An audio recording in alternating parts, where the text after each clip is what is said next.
Amerikako kimika elkarteak egindako ikerketa batek adierazi du urtean kontsumitzen diren mikroplastiko partikulen kopurua 39.000 eta 52.000 ingurukoa dela adinaren eta sexuaren arabera. Kontsumo horrek gora egin du urteekin eta galdera hurrengoa da.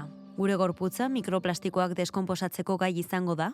Asko hitz eginda gizakion gorputzaren eboluzioari buruz, baina gehienetan teknologiaren eragina aipatu izan da.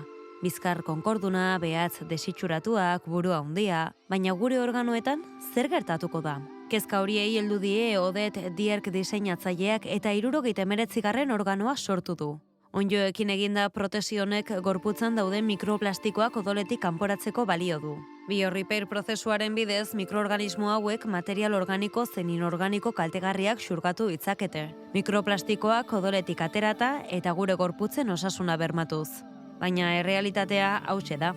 79. organoa gezurra dela. Ez duela funtzionatzen eta sorkuntza artistikoa besterik ez dela. Hala ere, onddoetan oinarritutako kanpoko desintoxikazio sistemarena sinestu baduzu, esan nahi du horrelako etorkizuna errealitatea izan litekela.